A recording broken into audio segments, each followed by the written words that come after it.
Hello and welcome back to Setup Phase. Today we are going back to Ulos with Adventure 7, Ghost Eaters of the Forgotten Forest.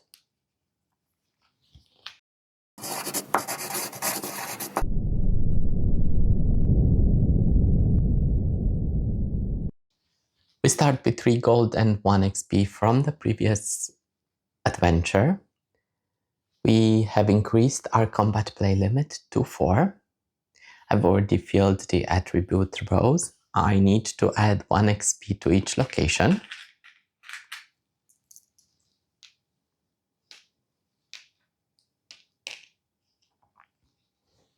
We also have a backstory at location D. Let's not forget about that. I also need 4 encounter tokens, randomly shuffled and placed on the encounter spaces. I have also decided, considering that the last few adventures have been quite easy due to the amount of cards that we have, that I will use partially the rules for Legendary. I will only use the increased difficulty of the fights when they are presented in the storybook. I won't use the hand size or the rest limitation. With this, we are ready to begin our adventure. After your encounter with Elsie4 in Bogwood Swamp, you flee along Stonespine Ridge to Philendor, at the edge of the Forgotten Forest, where you hope to find the lost castle Carleval and hide from gangs of bounty hunters on your trail. Philendor's streets are silent. You creep forward with care. As you approach the city center, you are shocked to see hundreds of spirits wandering in and out of shops and drifting in slow circles through the crumbling market square. Only one living soul stands among them, a human woman with a simple wooden staff. She calls you forward and introduces herself as Aerith. Her forehead is marked in black ash with the eye of the starlit door. Slayer of King Taron, a traitor to the crown, she says, smiling. Welcome to Philendor. There is something I would like to show you. Place your party marker at location A and read entry A. If there's no XP at this location, there is, otherwise collect the XP from the location.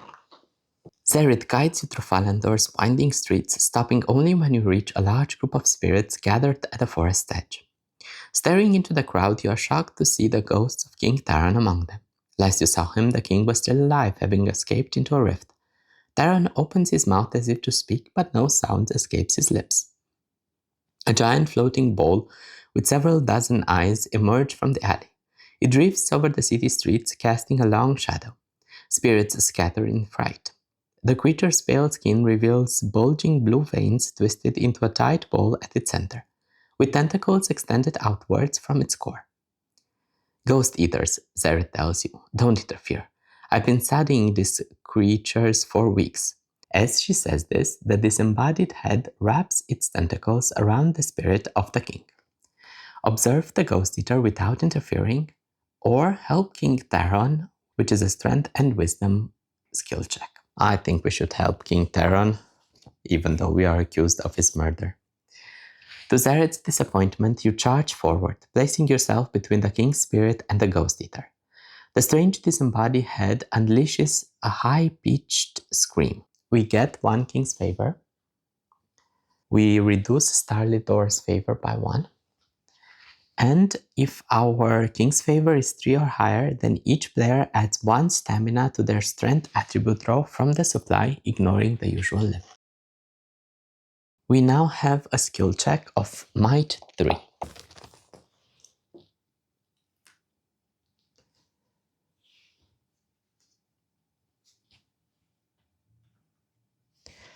For the skill check, we need a lot of red and white. Since it's a level 3 skill check, the dice limit is 8. I think we should at least have some guarantees of the dice. Let's spend 2 strength for 2 red and 2 wisdom for 2 whites. And I will take the remaining 4 randomly from the dice pack.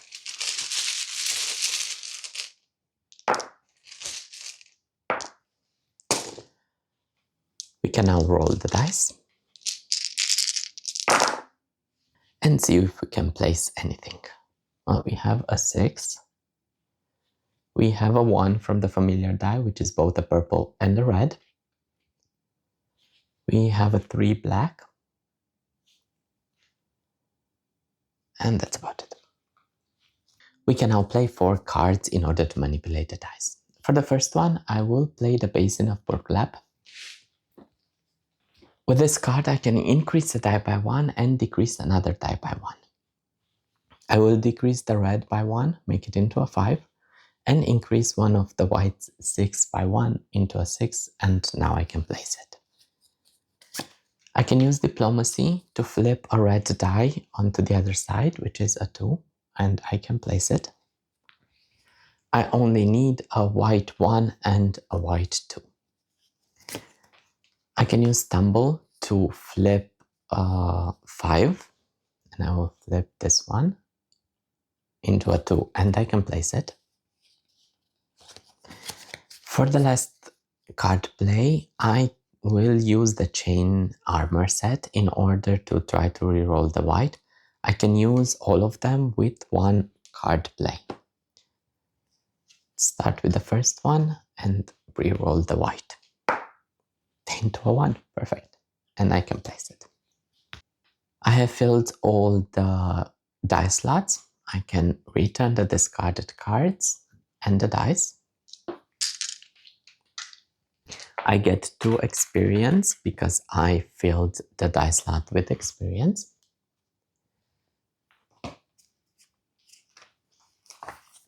The Ghost Eater floats high in the air, headed in the direction of the Forgotten Forest. The King Spirit approaches you. He touches your forehead and you feel a surge of mystical energy pass through your body. Reveal rare card 5. Spirit's Blessing. Flip 1 player's class card face up. Our class ability allows us to return all of the weapons back to our hands. Suddenly, an unseen force grips the King's Spirit. His mouth opens in a silent scream as the force drags him into the woods. Falandor sees few living visitors these days, Zeret explains. Besides you, I have only seen 2 expeditions. A group of satyrs set up camp in an ancient cemetery. They seek Carleval, a castle built by their ancestors. The Duntum royal family traveled due east in search of the same prize. Their family ruled Carleval since the Dragul were defeated in the First War. It would be better if neither party reclaimed the castle. A rift has opened there that has allowed the Ghost Eaters passage to our world. The Duntuns will surely seek to close it. I am studying the magical properties of these creatures, and there is still much to learn. Zeret wishes you luck before disappearing into the forest. You notice she left a small leather-bound book behind. Flipping through it, you discover that it is the diary of Lady Dorothea Duntum.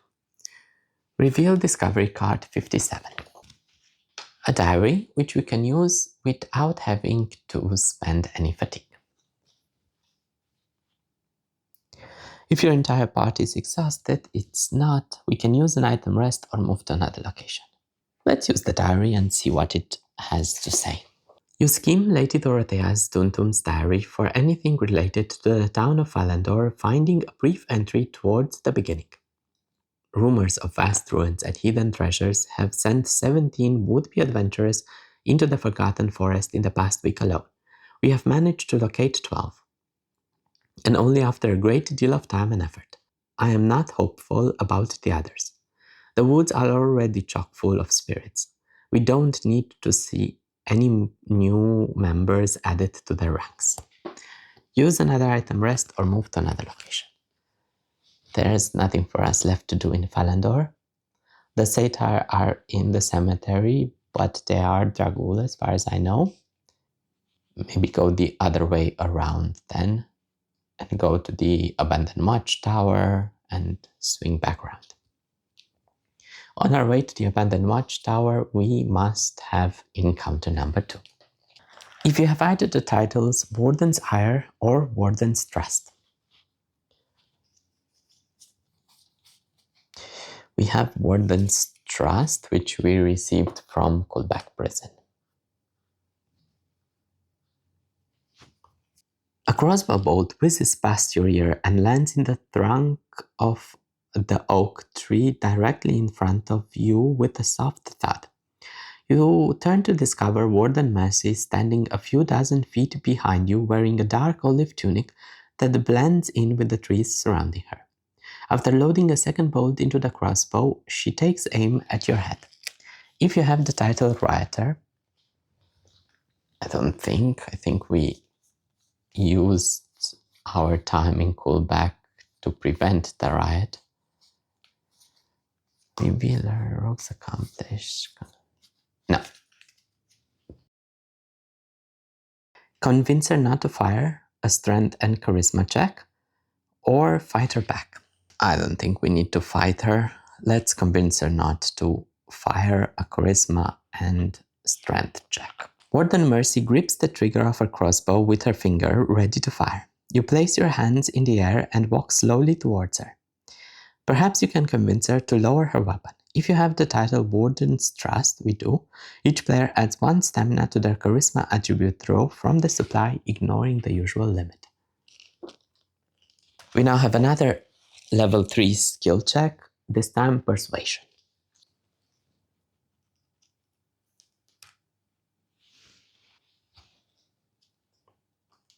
And for Persuasion, we need red again and purple. I think we can do the same as we did last time, 2 red and 2 purple. And draw the remaining 4 randomly.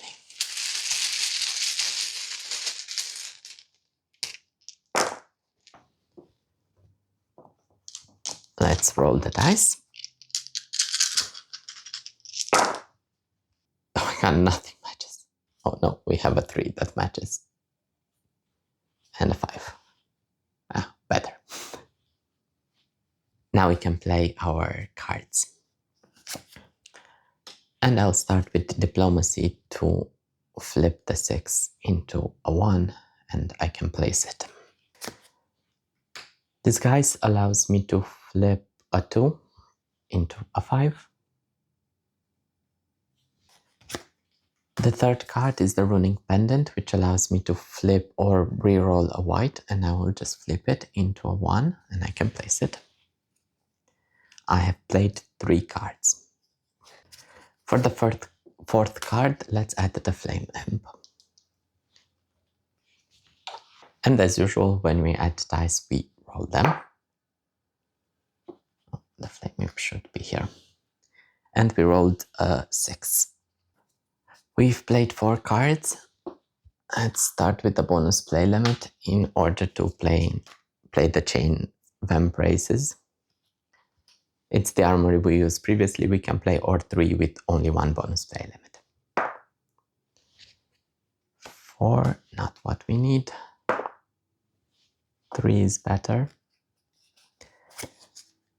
I can use another bonus play limit in order to play Grapple to decrease a die of your class color by 1 or 2. And since this is red, I can decrease it by 2 and place it.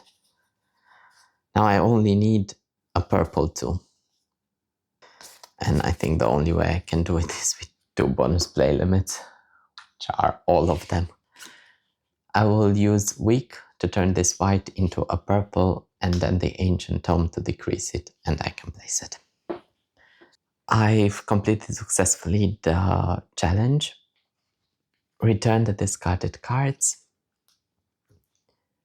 Return the dice.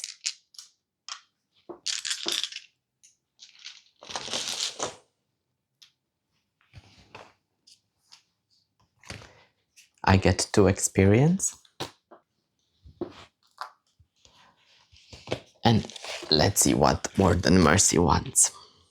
I let a traitor to the crown escape from Kulbak, she sighs.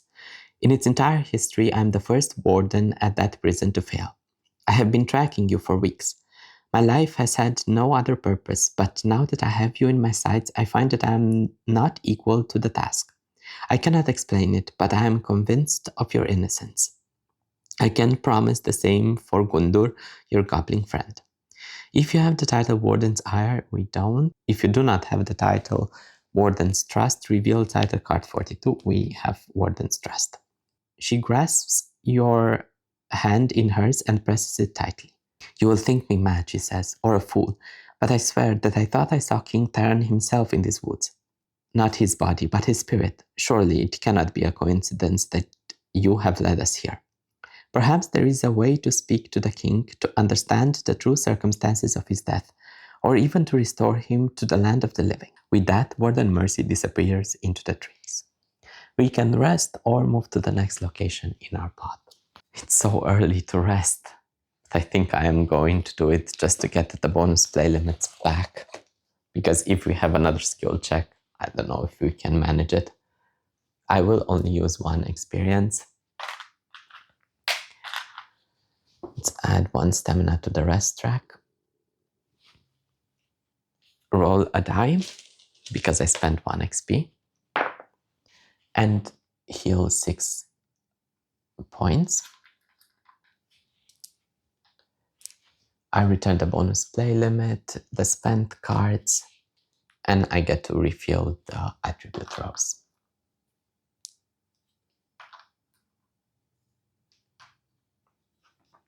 With that out of the way, we reach the abandoned watchtower. If you have either the keywords deserted or Duntum, no. If there's no XP, there is. Otherwise, collect XP from this location and continue reading. The trail curves along a shallow creek toward a crumbling watchtower. There is a small encampment between the tower and the creek. There are a dozen or so human men and women camped here. A few servants tend to a pot of stew bubbling over a campfire. Others do laundry near the creek. A full suit of gold-plated armor awkwardly trudges through the grass in your general direction. A man's muffled voice calls out to you from within the golden helm. "Greetings, traveler, please." Before he can finish his sentence, the man trips over a rock and falls flat on his face. His armor is so heavy that he has trouble getting back up. "Never mind," he calls. "I'll be all right in a bit." While the man struggles, you notice a woman in fine dress standing behind him, an arrow notched and ready in her bow. If you have the title Lady Amelia's Secret.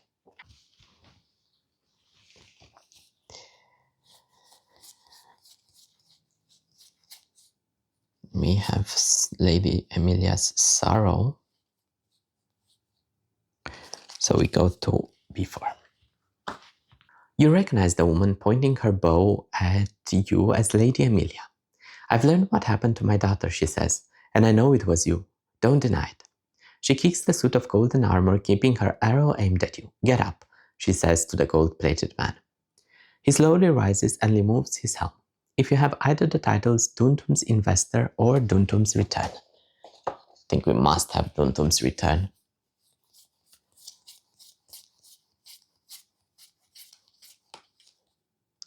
Duntum's Return. You have met a man hanging in a roadside cage who claimed to be a noble falsely accused of stealing local pigs. You set him free and he ran off into the hills. So this is the return. Under the golden helm is none other than Jeremy Duntum. He lumbers towards you with a smile on his face. "Sorry about my cousin," he says. "She's going to insist that you do as she says, but perhaps I can talk to her. You have done much for me." Lord Duntum turns to Emilia to plead your case. She's momentarily distracted. You notice Lord Duntum's satchel lying behind him on the ground with a rolled sheet of parchment sticking out of it. Help Lord Duntum reason with Lady Amelia, or grab the satchel and run. I don't want to steal from him. Let's help him reason with Lady Amelia. It will be a strength and charisma check. You and Lord Duntum attempt to reason with Lady Amelia so that she might treat you as a guest rather than a prisoner. If your king's favor is 4 or higher, it is, then each player adds 2 stamina to their charisma attribute row from the supply, ignoring the usual limit. We now have a persuasion 3 skill check. Damn, we're so good at fighting, but we only have skill checks.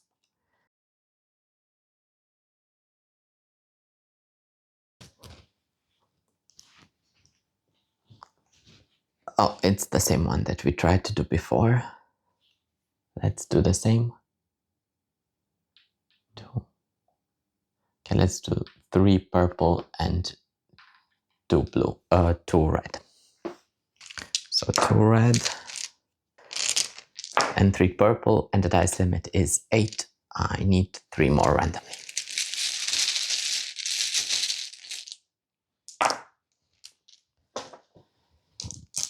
Let's roll them.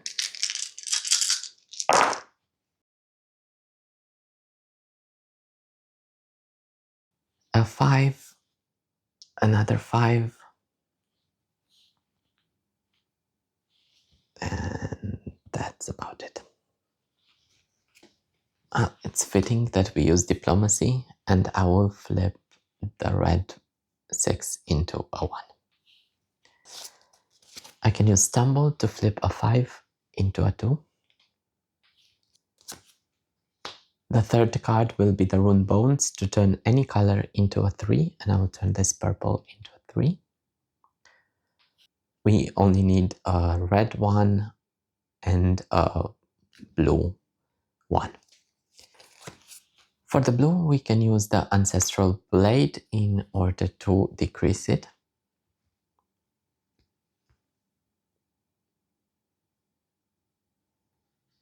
And place it. I've played my 4 cards. I may only play cards using the bonus play limit from now on. And I will do so by spending 1 in order to play Disguise to flip the 6 into a 1. We completed the challenge. I returned the discarded cards and the dice. And I get to experience.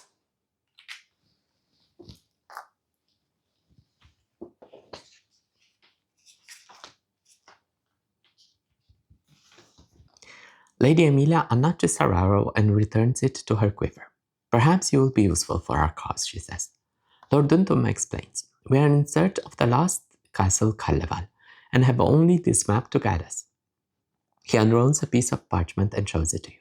It is completely blank. The ink is invisible, he explains. It requires the illuminating stone to work, but the stone has fallen into the hands of our enemies. Lady Emilia tells you that the Satyr have the stone. They stole it, she says. Find them and bring the stone here. You will be rewarded. Record the keyword.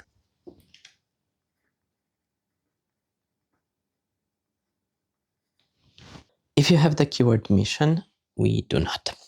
We can now use an item rest or move to another location. Let's use the diary. You open Lady Dorothea Duntum's diary and skim for anything related to the Duntum family, finding a brief entry towards the middle. Jeremy is half as clever as his sister but twice as confident. Annabelle has a sharp mind but a soft heart.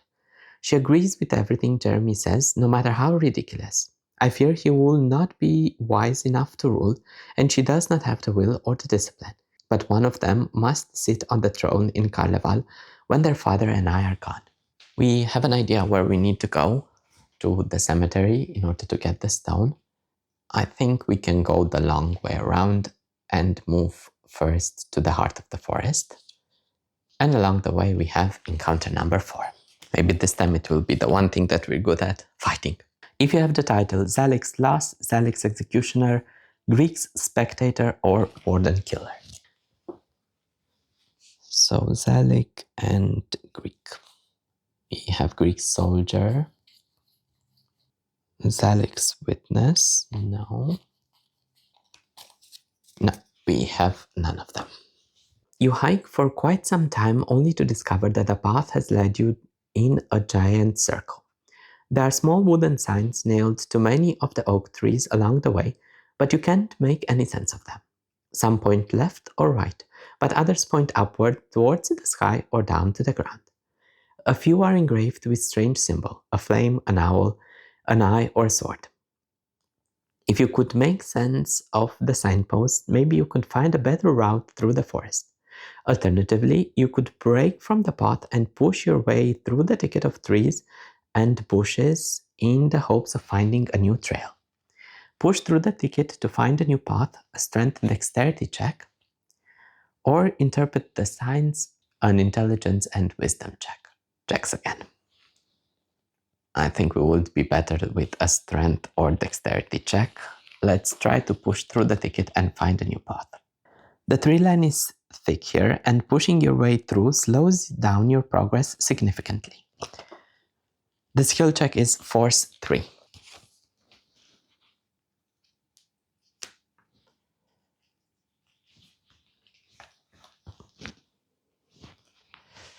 And for Force, we need reds, blacks, and greens. 2 reds, 1 green, and 2 black.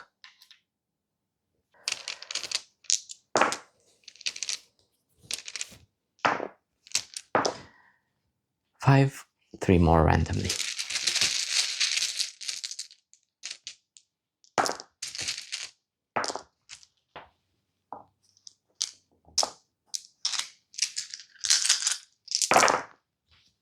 We have a 4 red, a 4 black, a 4 green. Let's see what we can do. 4 cards to play. I can use the basin of burglap to increase the die by 1 and decrease the die by 1. I will decrease the red by 1 and I can place it, and I will increase the black by 1 into a 6. I can use disguise to flip the 6 into a 1. With the third card, Steadfast, I can turn any color into a red, and I will turn this white into a red. For the fourth one, I will use Weak to turn any color into a red, and I will turn this blue into red. And I will use a bonus player limit for Grapple in order to increase or decrease the die of your class color by 1 or 2. And I will make this into a 6. I filled out the dice slots. I can return the discarded cards, return the dice. I get 2 experience.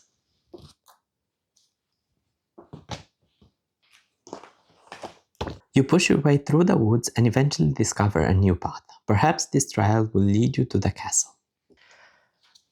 Let's return the token and continue our way to the heart of the forest.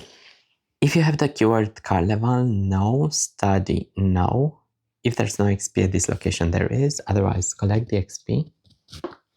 You enter a large clearing in the forest. Strangely, the area is almost perfectly square, with the trees lined up neatly to create clean edges. The thick dewy grass is peppered with red and yellow flowers. Zerith, the woman who greeted you in Falandor, stands at the center of the clearing next to a small black cat trapped in a cage. When a ghost eater emerges from the forest and moves towards the bait, Zerith retreats to a safe distance. The cat hisses fiercely, but Zerith observes the scene without emotion, carefully analyzing the ghost eater movements.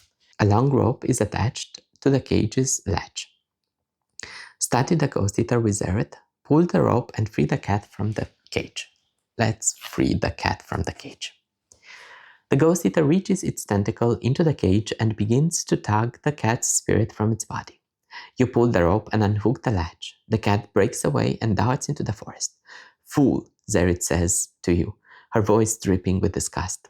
The ghost eater, still hungry, sets its sights on you. Zerith raises her hand, radiating with blinding light, and the creature flees back into the woods in search of an easier prey. Though Zerith does not notice, the cat circles back and watches you through the trees. Its spirit is partially detached from its body, but occasionally snaps back into place. Reveal title card 63. Cat Rescuer.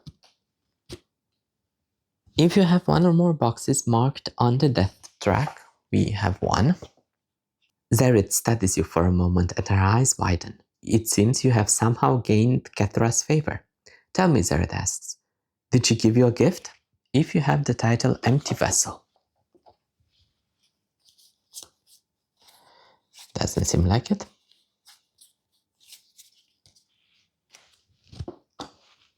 Otherwise, continue reading. Zerit fishes an orb out of her pouch containing a compressed little creature you recognize as a fiend. I'd pay handsomely to be able to study any others like it. If you have any rare card that begins with Fiend off, you may return any number of them to the rare deck and gain 4 gold for each. I think we had one, but we used it way in the beginning. No. If your Starlit Door is 4 or higher, you may ask Zerit about her research. It's not. Use an item rest or move to another location. Let's use the diary. You're curious to see if Lady Dorothea Duntum ever encountered Zerit and, if so, what she thought of her. You uncover the following description. There are many witches who have set up shop in Falandor, but there are few who bring with them the notoriety and talent of Zerit the Endless, so named because she is rumored to have lived for over 300 years. When I first met her, I was impressed by her bluntness and simplicity. Her potion shop was clean and sparse with only a few choice items displayed for sale. She has moved here, in her own words, to be near the spirits. I am content to remain ignorant of the details of her obsession with the dead. Use an item rest or move to another location. I don't have any more items. I don't think it's time to rest. We go on towards the river trail. And we have encounter 1. As the path veers sharply left, you suddenly discover 3 spirits standing on a road. A satyr, a human, and a basha, all dressed in mining gear. They are battling a ghost eater, whose thin tentacles are attempting to ensnare them and drain their essence. Finding yourself caught up in the battle, you are forced to pick a side. Fight with the spirits against the ghost eater, or fight with the ghost eater against the spirits. As much as I would like to fight, I think we should fight with the spirits against the ghost eater. A strength and constitution check. You turn toward the ghost eater and ready your weapon. The satyr, human, and basha spirits join you in the fight, but soon are all entangled in the creature's enthralled tentacles, and you can feel its strange force rending your spirit from your flesh. If 2 or more favor markers are on the 1 space or higher on the faction track, it's not. Our skill check is Endurance 3.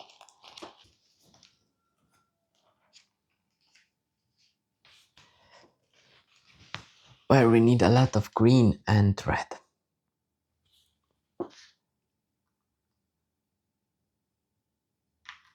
3 green and 2 red. And after that we heal. 5, I need more, 3 more.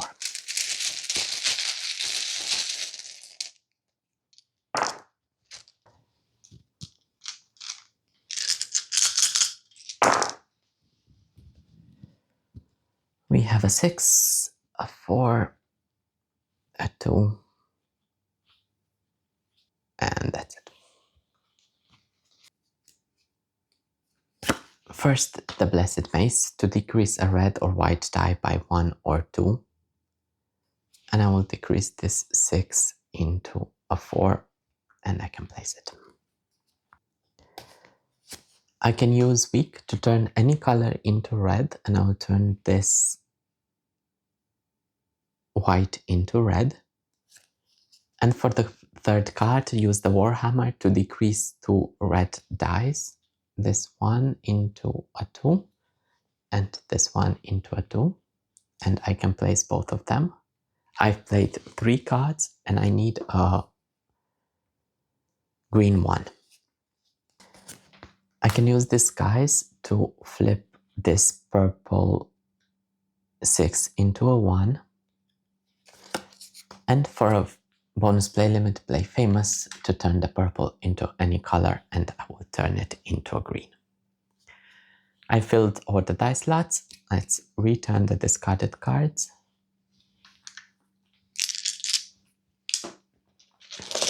and the dice. I get to experience.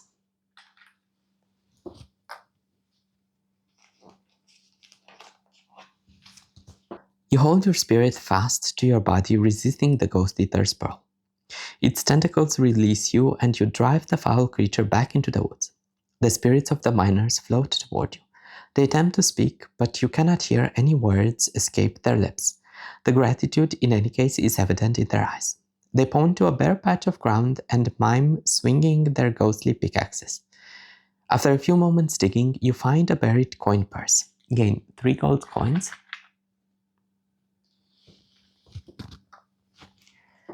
Rest or move to the next location in our path. I will rest. And I think I need to spend 3 XP to roll 3 dice and heal 16. So 15, 16. Okay. I expected it to be a lot worse. Let's return the bonus play limits, the discarded cards, and refill the attribute rows.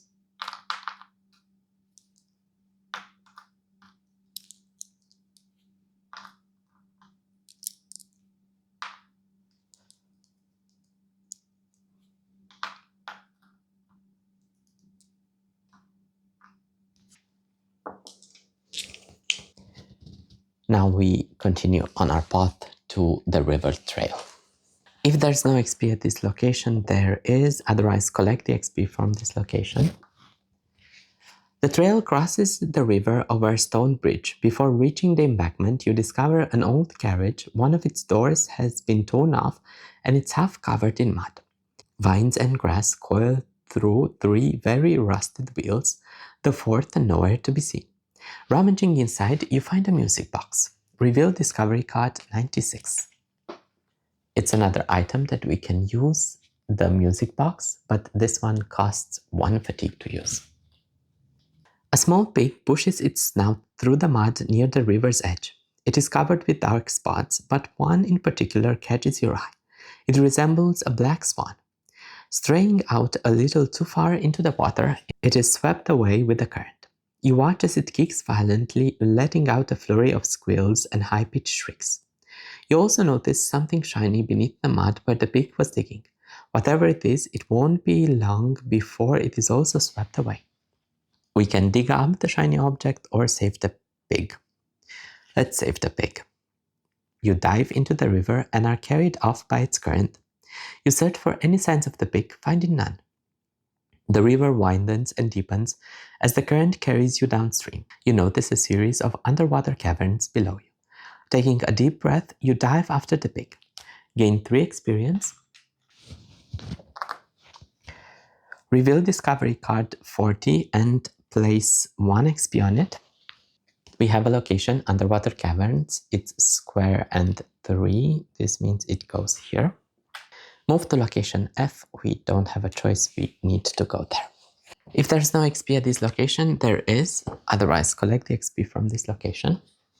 You dive into the river and swim towards the underwater caves. Pulling yourself through a winding maze of limestone, the underwater tunnel eventually leads you to a rocky shore inside an enormous cavern. Many spirits have gathered here. Their blue and white spectral forms radiate with a soft light that bounces off the rocks and the surface of the water.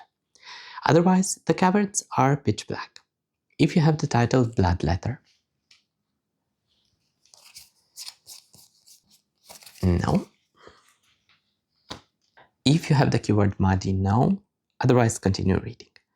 You find a pig with a black spot shaped like a swan trembling through the shallow water. The spirit of a child sits next to the pig, laughing and clapping her hands with delight. She's not a pig, the ghost informed you. She's a girl like me. She misses her family, especially her brother Jeremy. Oh, she's so much fun. I'd rather she stay here, but she wants to find her family. Reveal discovery card 91. We got a pig. Use an item rest or move to another location. Maybe use the diary? You open Lady Dorothea Duntum's diary and skim for any entries relating to the underwater caverns, finding one towards the middle. It was the height of arrogance for my father to allow the caverns beneath the forgotten forest to be mined for precious gems. It was only a matter of time before tragedy struck, and no words of comfort will help the families of the fallen. I hope at least that their deaths were quick. We have contained the most dangerous spirits in the stone warding circle, but I fear it will not be enough to prevent them or their descendants from seeking revenge. Let's look at the pig, maybe? You release the pig and it immediately races towards the spirit girl sitting by the tide pools. The young girl cackles with delight as the pig splashes through the shallow water. The girl attempts to hug her new friend, but her intangible arms pass straight through the pig's flesh. What a silly little thing you are, the ghost laughs. The pig entertains her for a bit before leaping back into your arms. Let's spend one stamina to use the music box. You crank the key of the music box and open the lid. Tiny painted figures, arm in arm, spin in a circle. The spirits in the cavern stand perfectly still when the song begins, apparently entranced by its melody. Maybe the diary can tell us something about the music box. I need to spend one more fatigue. You search Lady Dorothea Duntum's diary for any information you can find on the music box. It would be an understatement to say that the melody they have chosen for this particular music box is an odd choice. The tune was originally intended as a protest against the last king. The composer, an elf woman of noble birth, was publicly executed. Perhaps the song itself is a message of some kind. Zerith, the witch who gave poor Annabelle the box, is rumored to have collaborated with the Starlit Door. Perhaps she is not loyal to the crown. I think first, let's go back to the river trail. You pass the old carriage half buried in the grass. One of its wheels is missing and the others are rusted with age. When you reach the river, the trail crosses a stone bridge. We didn't have a chance to use the diary here. You open Lady Dorothea Duntum's diary and read the final entry. For all these years, the woods have been our protector. No army and no bandits could disturb Castle Carleval because none could find it. Now the forest will be our undoing. It was the spirits who took the illuminating stone. They startled our horses and knocked over the carriage. They escaped with the stone and the map to the castle. I can only hope our children one day recover them. Otherwise, our family would lose its claim to Carnival. The forest holds horrors, and we are lost without the stone to guide us. Lady Dorothea Duntum. Maybe the pig? You release the pig and she charges towards the bank of the river. Digging up the mud with her snout, she reveals the top of a small chest. You pull it open from the ground and discover that it contains a few gold coins. Gain 3 gold. Maybe the diary and the pig? You show the diary to the pig. It sniffs intently at the journal for several long moments, then squeals happily. Does it recognize the diary from somewhere? I don't think the music box will do anything here. Let's check our backstory first, and then maybe go around the other location to check the items that we have. Our backstory is for the brawler. You hear a grunting almost lost in the wind.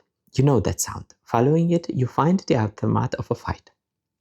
You hear the panting of an exhausted victor, in this case, a monstrous ice bear who had been locked in a battle with an even bigger wormling. The ice bear is pinned against the bulk of the dead wormling torso, her fangs caught in the corpse's ribcage. The bear grunts speed up as you approach, then suddenly stops as her eyes lock into you. Help the ice bear get loose, put the bear out of its misery. Let's help it get loose. Brawler player, move your alignment marker left, but it's already at max.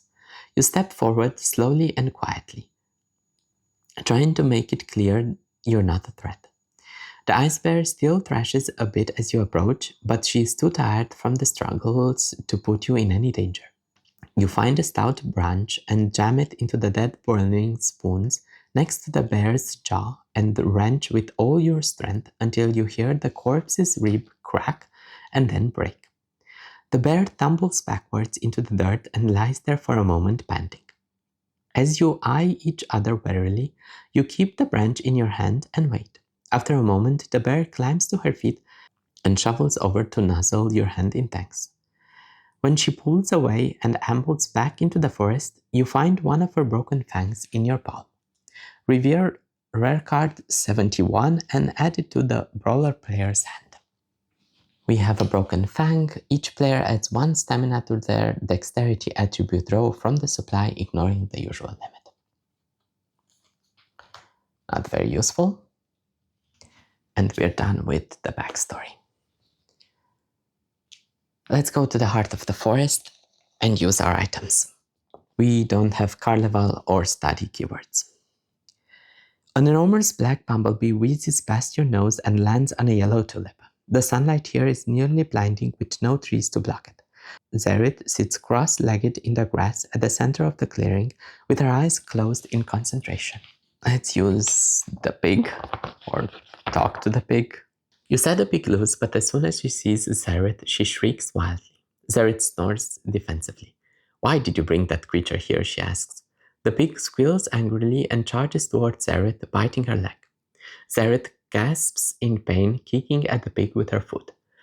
Get it out of here, she demands. The pig, satisfied, races back into your arms. Use another item, rest, or move to another location. Maybe the diary with the pig again. You search Lady Dorothea Duntum's diary to see if anything was written about a pig and find the following passage.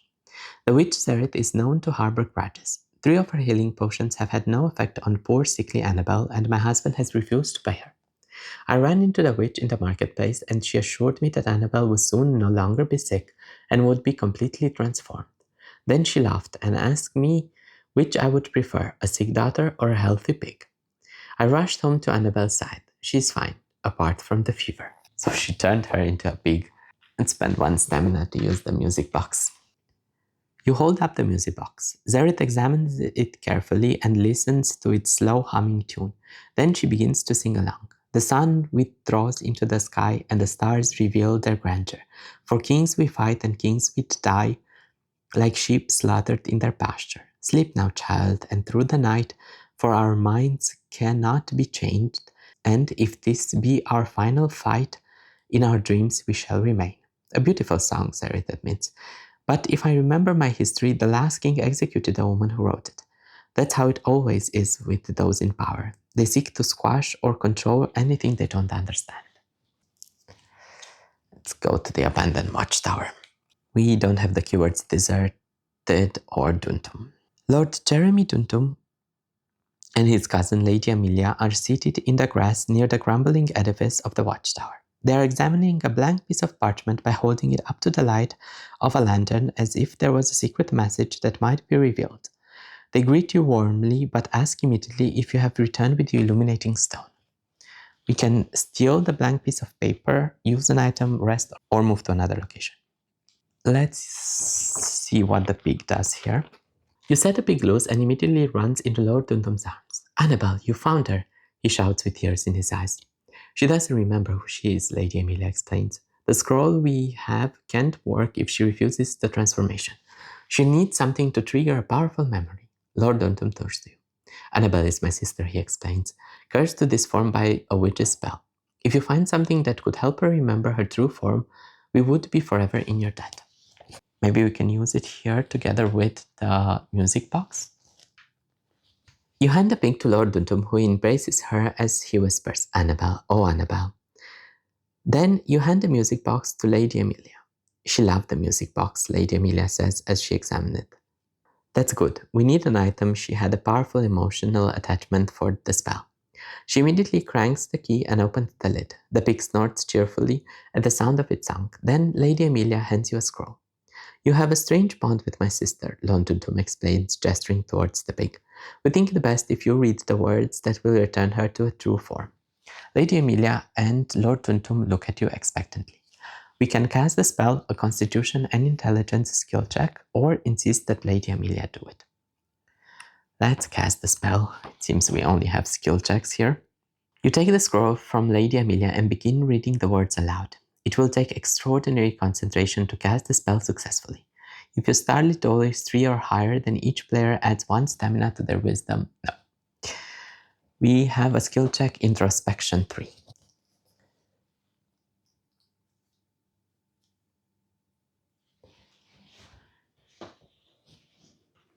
And for this skill check, we need blue, white, green, and red.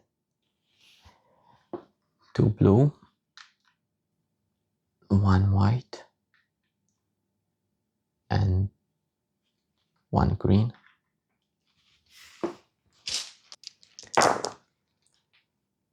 And the remaining 4 randomly. Let's get a red also, just so that we're sure, and get the 3 randomly.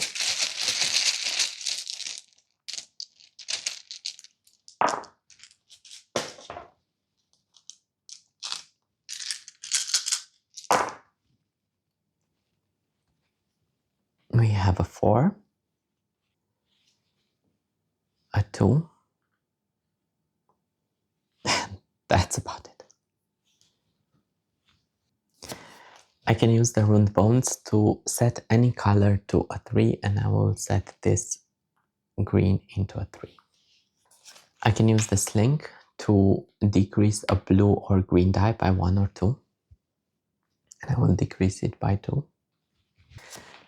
The longsword to decrease a green by 1.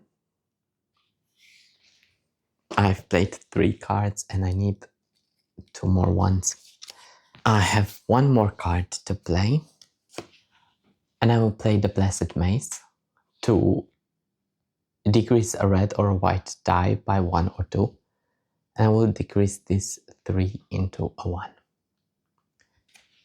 For 1 bonus play limit, I will play Disguise to flip this 6 into a 1, and for another one I will play Foolish in order to turn this purple into a blue and place it. With this we completed the challenge. I returned the discarded cards and the dice. I get 2 XP.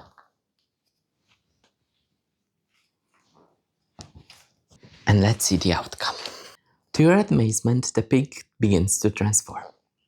Jeremy drops her to the ground. Annabelle's skin bubbles like water set to boil. Her snout shrinks and reshapes. Black hair quickly sprouts from her head, weaving its way down her back, and she moves from all fours to a crouch and finally to a standing position. A face and body emerge from the shapeless flesh. A young woman wearing an emerald dress with bare feet and a golden tiara steps forward. "Annabelle," Lord Duntum cries. He grasps her in his arms, sobbing. Lady Emilia turns to you. "Thank you for bringing her back to us," she says. "Please accept this as a token of our esteem. Gain 3 gold. Return discovery cards 91 and 96 to the discovery deck." So the pig and the music box. Record the keyword transformed.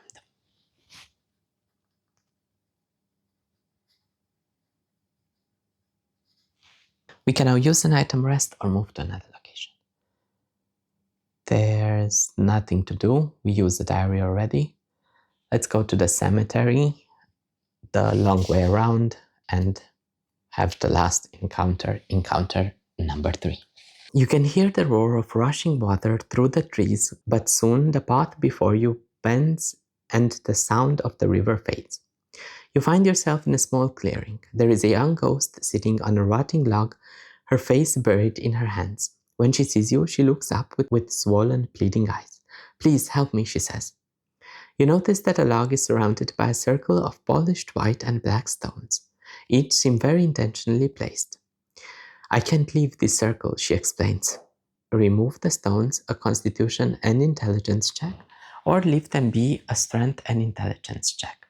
Well, if we remember, in one of the diary entries, Lady Duntum told us that the stones keep the worst of the ghosts in check. Let's leave them be, a strength and intelligence check. You decide to leave the stones just where they are. Whoever has found a way to trap the spirit here has probably done so for a reason. The ghost glares at you. "Filthy mortal," she sees, her whole spectral body trembling with rage. "Petulant ball of flesh. Don't just stand there. Move the stones." As she continues to berate you, you hear a rustling through the trees. A giant floating head covered with eyes emerges and snarls at you. Thin, noodle-like tentacles extend from its semi-translucent skin, stretching out as if to latch onto you and drain your spirit. When the ghost sees the beast, she begs for you to not let her die a second death. The creature approaches and attempts to wrap its tentacles around you. Resistance 3.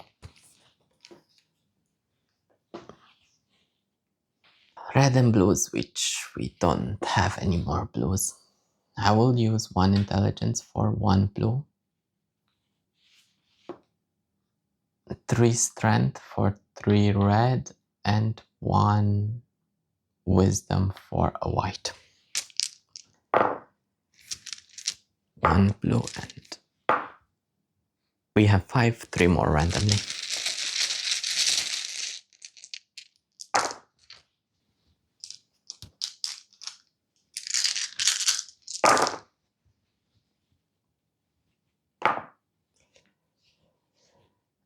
Three, 6,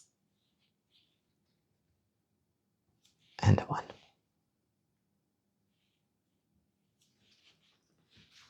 Perfect. Time to play the Basin of Burglap. Increase the die by 1 and decrease another die by 1. Increase the red to a 2 and decrease the blue to a 3. Now we only need a 5 and a 6 blue. Second card will be Disguise to flip a 2 into a 5, and then Foolish in order to turn this one into a blue. I have 1 more card to play and I need a 6. I can use the Jade Gauntlet to turn any color into a 6, and I will turn this purple into a 6 and use a bonus play limit in order to play Famous and to turn this purple into any color, which will be a blue. I've completed successfully the challenge, returned the discarded cards and the dice. I get 2 experience.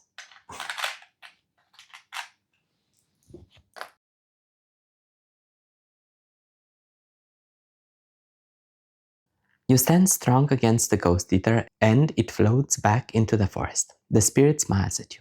Now, she says, free me, remove the stones. Leave them be.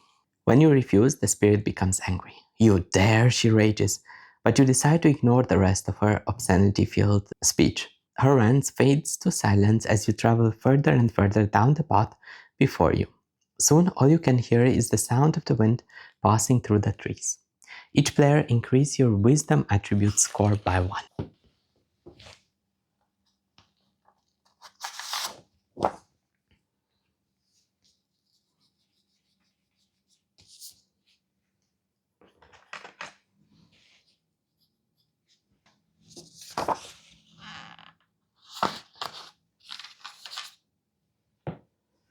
We can now rest or continue moving along the path, and I think I will rest. I'm sure I rested another time, so we should have 3 here. Let me spend 3 XP to roll 3 dice. 12. So,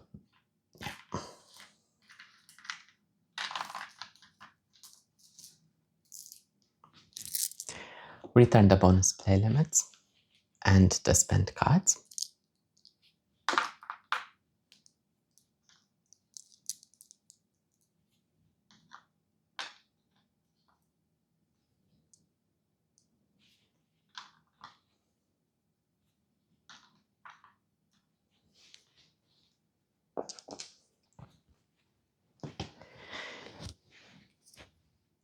Now we can continue our journey to the cemetery. If you have either the keywords abandoned or satire, no. If there's no XP, there is. Collect the XP. You hear music coming from the woods. Peering through the trees, you discover a group of satyr dancing around the crumbling tombstone of an ancient cemetery. As one plays the pan flute, another sings in accompaniment, and the others clap their hands, stomping their hooves in celebration. They place a stone at the foot of the satyr statue and it radiates with magical energy. There is something entrancing about the music. Join the dance, introduce yourself in Dragul Common, wait for an opportunity to steal the magic stone. None of which we like. I will wait for an opportunity to steal the stone. A dexterity and intelligence check. The satyr begin arguing among themselves. One complains that they are wasting time and should press further into the forgotten forest in search of Carnival. Another warns that without the map they seek, they will become lost in the woods and never find their way to the castle. While they are distracted, you attempt to steal their magic stone. Skill check is Thiefcraft 3. We have not had one fight this entire playthrough.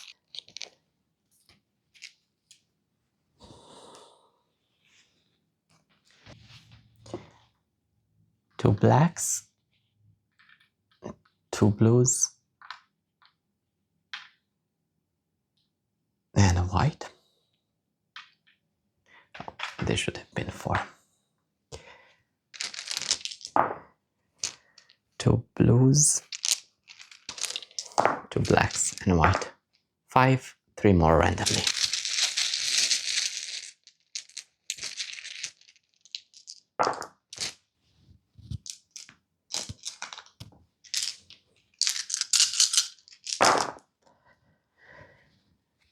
We have a 4 and a 2 and another 2. Perfect play for the basin. Increase the die by 1, decrease 1 by 1, and I will increase the 5 to a 6 and the 5 to a 4. I will use the Vampire Skull to increase the white by 1 and make it into a 6. I've played 2 cards. I only need a black 6. Let's use Stumble to flip a 3 into a 5, into a 4. Yeah, it's fine. Into a 4. And then grapple to increase or decrease the die of your skill of your class color by 1 or 2. Since this is both a black and a red, we can use grapple on it and increase it to a 6. We filled all the dice slots. We return the discarded cards and the dice. Gain 2 experience.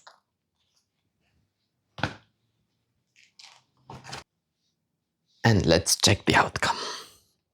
You place the stone into your satchel unseen and slip into the woods. A few moments later, you hear shouts coming from the satyr camp. They have discovered that the stone is missing and have abandoned the cemetery in search for you in the woods. Reveal discovery card 60. An illuminating stone which costs 1 fatigue to use. Record the keyword abandoned.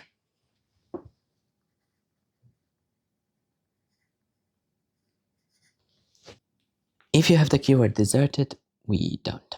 Rest or move to another location. So we cannot use an item at this point here. Let's move to Falandor and use the stone. Maybe use the stone around everywhere to see if we can find something with it. I know that we need to take it to the abandoned watchtower. I used 1 fatigue. Let's see what we have at 60. You shine the illuminating stone's light around the town of Falandor. For a moment, each of the ghosts appear as they did when they were alive.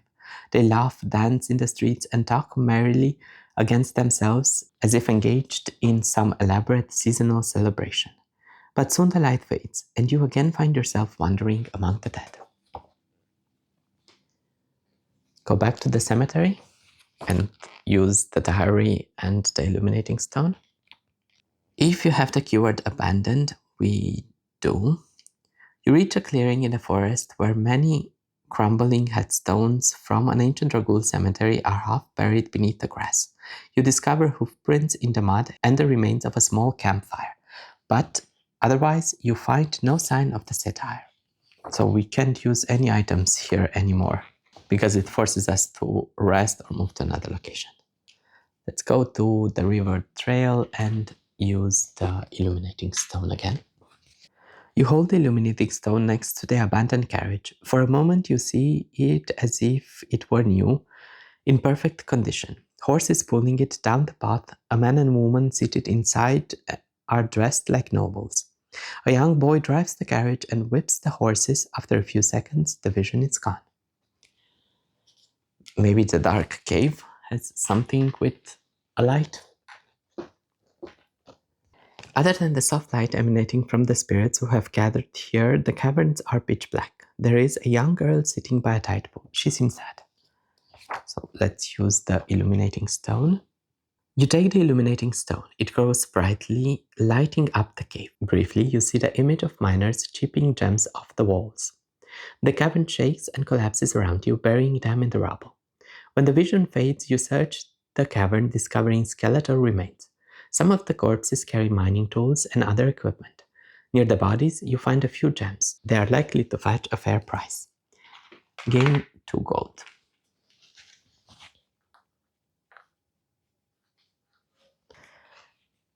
Heart of the Forest, and use the illuminating stone. You remove the illuminating stone from your satchel and it glows faintly. When its light shines on Zareth, you see for a moment the woman in her skeletal form. She wears the tattered black cloak of a necromancer. We should have known. Back to the abandoned watchtower. We don't have Deserter or Duntum. Let's give them the illuminating stone. Lord Jeremy, Lady Amelia, and the other members of the Duntum family gather around you excitedly. So, you've brought us the stone, Lord Duntum laughs. I knew you would. I always said so, didn't I, Amelia? Ignoring him, Lady Amelia holds the illuminating stone next to the parchment, and it glows faintly as lines of black ink begin to appear on the surface, tracing a map of the Forgotten Forest. Interestingly, the ink continues to move.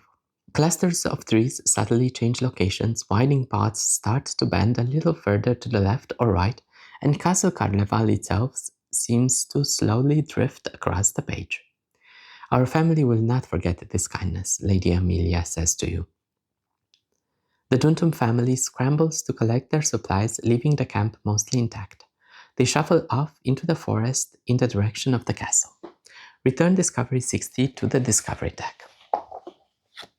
Reveal Discovery card 20 and place an XP on it. We have the castle, which is square and 4. Record the keyword Duntum.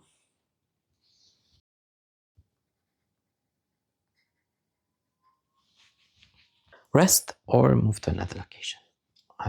We only have one location, the Ancestral Castle.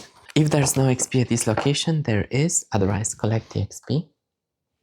The castle is made from obsidian and shards of green and gold glass that sparkled in the sunlight. The 2 giant doors of the main entrance creak open, revealing an enormous grand hall with an interdimensional rift crackling with black energy at its far end. On the floor, you discover King Taran's body, cold and pale but perfectly preserved.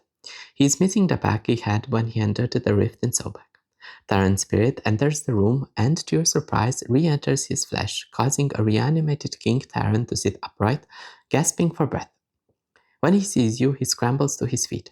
Then he removes a small golden ring from his pocket, places it on his finger, and closes his eyes. Hold still, he commands. Record the keyword Carleval.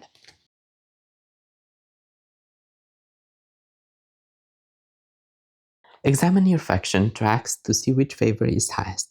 If 2 or more are tied for the highest, the track closest to the top of your party journal is considered the highest. Well, we only have 1, which is highest.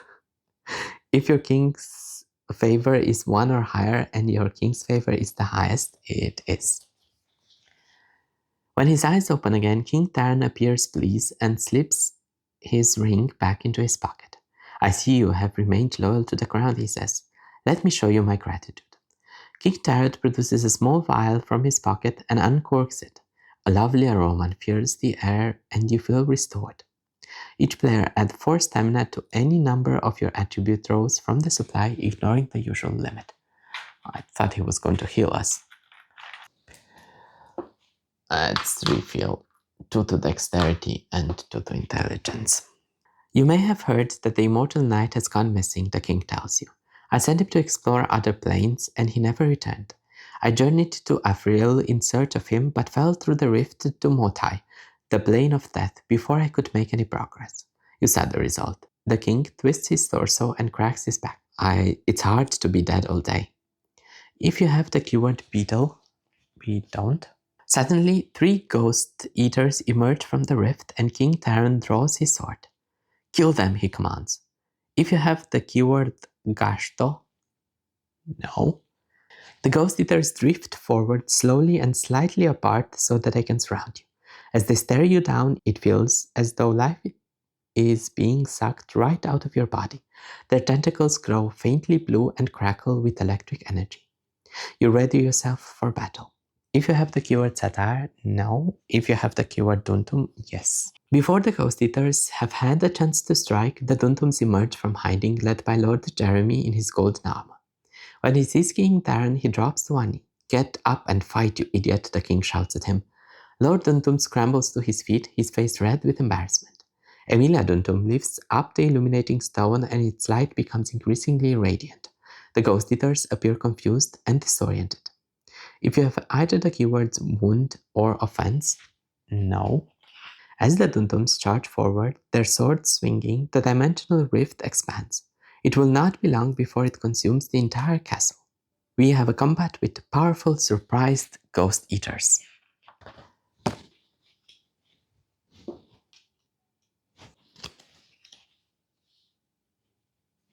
Surprise says that during this skill check or the first round of this combat, all stamina spent to add dice to the dice pool is returned to the supply instead. And Powerful adds 2 more dice slots for us to fill. I would normally draw them randomly, but since we can just return them to the supply, let's choose our 7 dice. Let's get to green. We need a lot of blues because they do a lot of damage. Let's spend 3 for 3 blues. We are at 5 and the purple does a lot of damage to us, so 2 purple. And I think instead of the green, I will take 2 whites. Because I have a card that adds 2 green dice. Let's roll them and see what we get. Oh, we have a 6, which is perfect. That's about it. Okay. I can use this link to decrease a blue die by 1 and I can place it. I would like a purple 6 somehow. And I can do it with the chain gauntlet and take this one and turn it into a 6. I've played 2 cards. Third one is the Ancient Tome to increase the purple by 1 into a 5. I can use the pendant to flip the white into a 5. And I've played my 4 cards. I think I will end the round here. I can't do much. We move the round tracker. We lose 1 experience because of the printed icon on the round tracker. And we take 1, 3, 4 damage from the uncovered dice slots. Let's return this dice. We are at 15, 17 damage out of 30. Let's take 1 white and 2 green.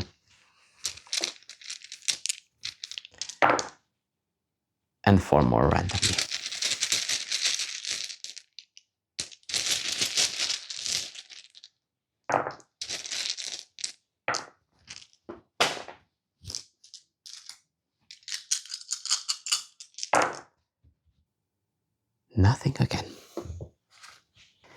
can use this, guys, to flip the 6 into a 1.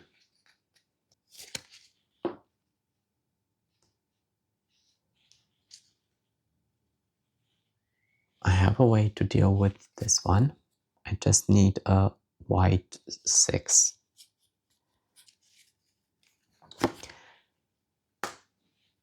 A second card will be the glass dagger to flip a black, and I'll flip the 1 into a 6. And foolish to turn the 6 into, it doesn't matter, either one will do.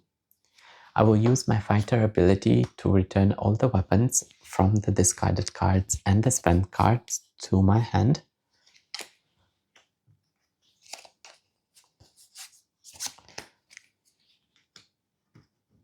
But I'm only interested in the sling for the 4th card play to decrease the green by 2 and make it a 1, and we can place it. With this, I completed the combat. Let's return the dice.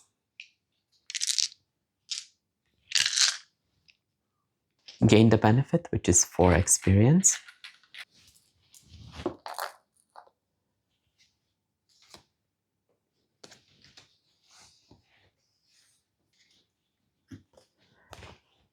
And see the outcome. You drive the ghost eaters back through the rift. Lord Dundum follows them to the other side. He returns with a backpack and hands it to King Taran. Immediately, the rift seals closed again. Digging through the bag, Taran finds his crown and Drugolium sack. I use my crown to open the rift. Homeward from Motai, the plane of death, he says. Powerful objects always find their way home. While the king busies himself with the bag, Lord Dundum approaches to give you thanks. We could not have done this without you, he says. You've restored our family to its home and to its proper rank within Nalo society. I will return the kindness in any way that I can. Just name your price. Ask Dundum for gold, or convince them to share the castle with the others. The others being the Satire, which are our enemies. Let's ask for gold. Carnival belongs to the Duntums, Jeremy explained. But our family does not forget our friends and allies. You will be compensated for your aid.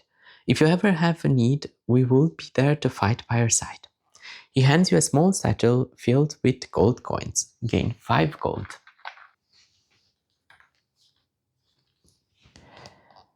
Increase the king's favor by 1. We are at 7. Decrease Dragul and Starlit Door. Reveal title card 56. Duntum clan restored. This is the end. We can just go to the end or do something else. I will want to use the diary before I go. You pull out Lady Dorothea Duntum's diary and search for any entries related to the castle and stumble upon the following pages. Castle Carnival was never really a home for me. Though we have wards to protect it, the spirits still break through from time to time. Perhaps, in truth, the castle belongs to them, or to the satyr who built it, or to no one. All I know is that I cannot claim that it belongs to me. I've spent my days here like a house guest, as if waiting for the moment we would pack our bags and return to our true home. There's nothing else for us to do. Let's go to the end.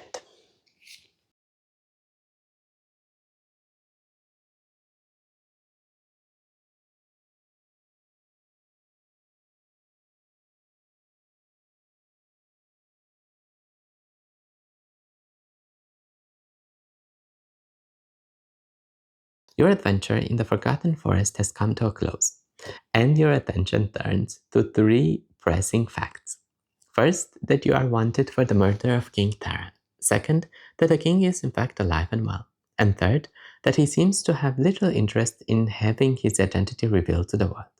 Strangely, he'd asked you and everyone else who's seen him to keep his return a secret. I understand that this puts you in a difficult position, the king tells you, but you must trust me.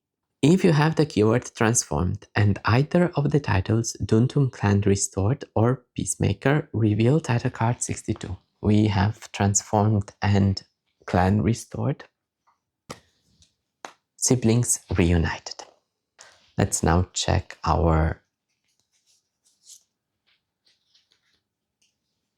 titles. And I think we only have these three. Duntum clan restored. It takes no time at all for the Duntum to settle into the castle. Indoors, they brush out the cobwebs and touch up the paint. Outdoors, they clear trees and bushes to make room for their crop and cattle. Thank you, Jeremy Dunton tells you a few days before you intend to leave. You have returned my family to its rightful home. There will always be a place for you here at the castle. If your road becomes too weary and burdensome, there are worse places than Castle Carleval to retire. With that, he smiles at you gratefully and returns to his labors. Siblings reunited. Annabelle and Jeremy are inseparable at first, each singing each other's praises, desperate to spend every waking moment with the other. Before too long, however, you note the signs of an old sibling rivalry resurfacing. Though the youngest, Annabelle, is better at just about everything, and Jeremy grows irritated and resentful. The rest of the Duntum family takes a side, whispering gossip about one sibling into the other's ear. The quest to find Annabelle united the Duntum family, but her return might tear them apart. Cat Rescuer. You've seen Zered's black cat several times in the woods. It appears to be following you to the forgotten forest. Sometimes you see it as a spirit and sometimes in its bodily form, almost as if it is phasing in and out between life and death, periodically abandoning its flesh. The cat has grown fond of you, but a creature who is neither living nor dead could be dangerous. An ill omen, King Taran suggests, as if reading your thoughts. I think we have Duntum acquaintance. Yes. When word spreads that you met Lord Jeremy Duntum, a member of the locals begin following you through the town, asking you questions about the man's physical prowess based on rumors that have spread throughout Valendor. It is true that he can crash a man's skull with his bare hands, one of them asks. I heard that he sliced off the heads of 3 Satire warriors with a single blow, another says. They refuse to leave you alone until you give a brief account of Lord Duntum's appearance and mannerisms. They appear disappointed by your candid description. Examine each of your faction tracks to see which favor is highest. If two or more are tied, we take the highest. If your king's favor is 1 or higher and your king's favor is the highest.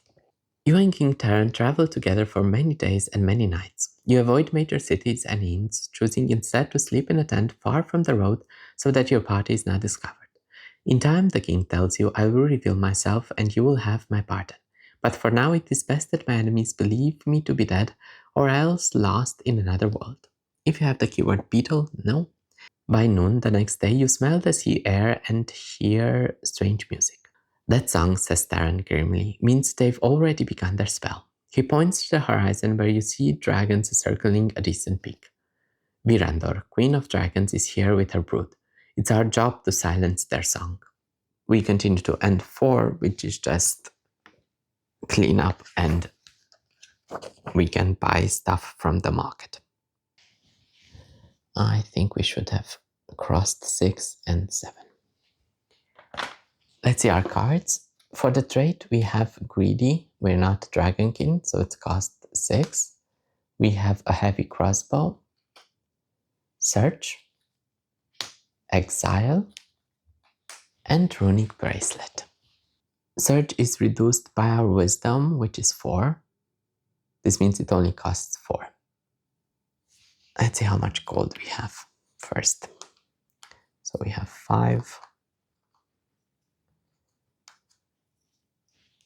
10, 15. We have 19 gold to spend.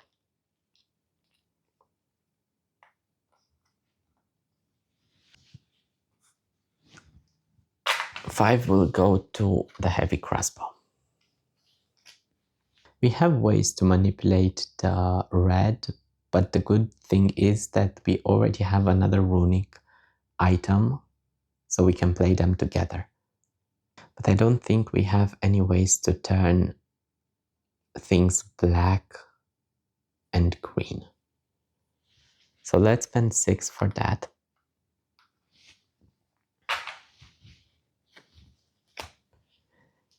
And I have 8 remaining. Okay, let's get the runic bracelet. We have 1 gold, which we will keep for the next adventure. Now for the experience.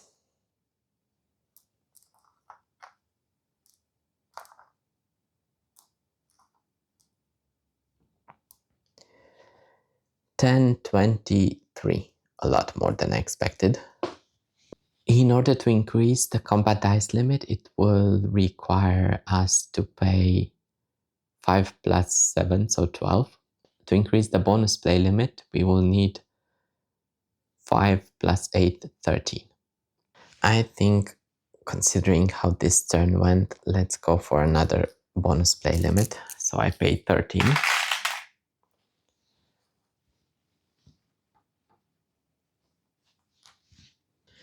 To put this to a 5.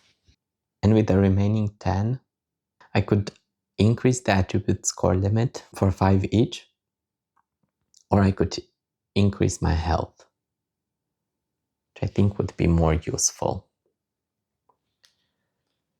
I will spend all of it to increase my health. It costs 2 per point of health, bringing us to 35.